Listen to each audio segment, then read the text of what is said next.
Good day mga boss, and welcome back to my channel. And for today's video, andito tayo ngayon sa fish pan. So nag-inspection po tayo ngayon dahil napakalaki ng dagat ngayon. Nasa 2.0 ang dagat ngayon. So tingnan nyo, sa nakikita nyo yung dike po natin ay medyo maliit na konti yung natira. Yan, kita nyo,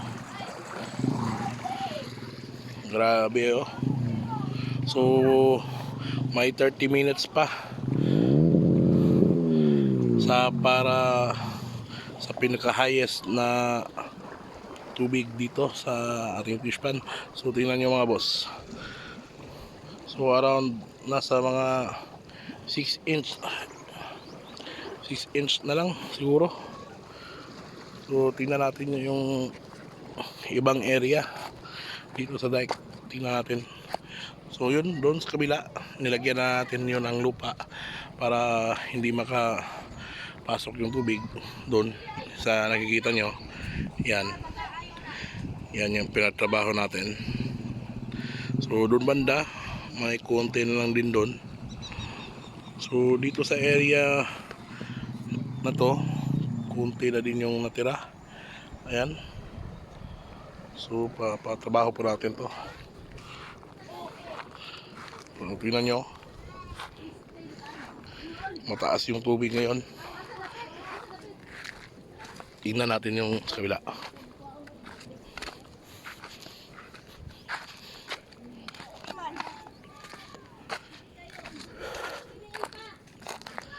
So yan,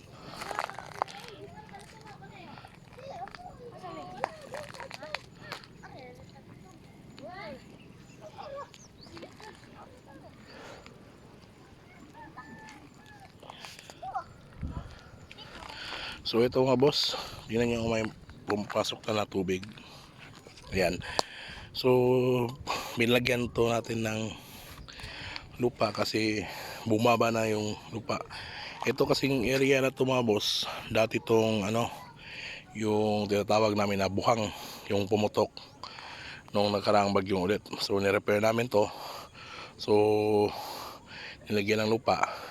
Pero ngayon nag-settlement na yung lupa, kaya bumaba yung level sa lupa natin sa pag-compact ng lupa. So ngayon nilagyan natin ulit ng lupa para depensa sa tubig sa labas. So kung wala tong lupa na to mga boss, posible na pumasok na yung tubig dito, and isa yan sa magkakos ng pagputok ng tangke. So doon banda nagpapasok na po sila ng tubig para makontrol po natin ang area. So dapat po natin palaliman tong fish pan at saka mapantay yung level dito sa tubig sa kabila, or kung hindi man pumantay, kahit medyo bitin lang ng konti, kahit hindi na magpantay, okay lang, basta at least may level talaga na bawat wersa ng tubig ay nakokontrol po natin. So as per observation po natin ngayon mga boss, nakikita po natin dito sa area natin, so itong area na to ay napakababaw na. So nag-settlement na po yung lupa na nilagay dito. So papatrabaho po natin to.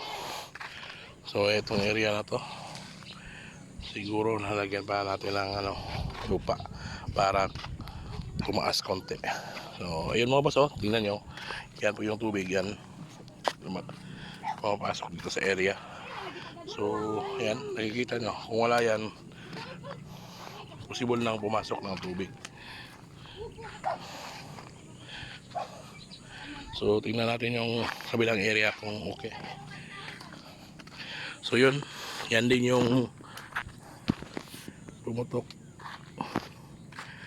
nung bagyong ulit, and na-repair din. So yan, konti nag-settlement na din yan dahil napakataas na sira po yan.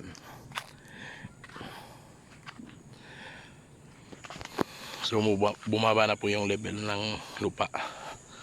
So nadagdagan po natin ng lupa yan para tumataas ng konti.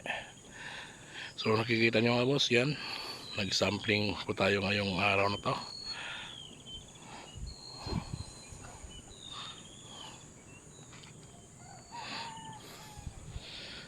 So yan po yung fish pan number 1 and eto naman yung fish pan number 2 at doon sa dulo yun naman yung fish pan number 3.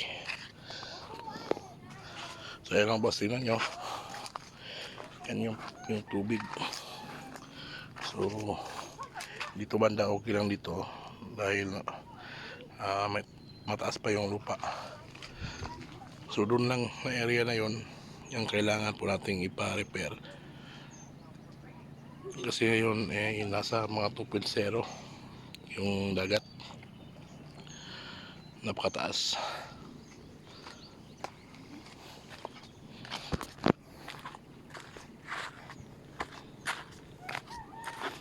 Tingnan natin yung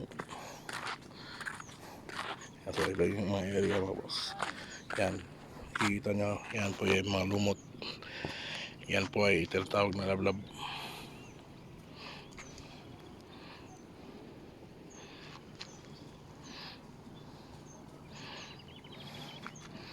So dyan lang yung may settlement sa lupa. So yun lang mga boss, and thank you so much sa inyong panonood, and pag-hit yung notification bell para lagi kang updated sa mga susunod kong videos na i-upload. And bye bye mga boss, and see you until the next video.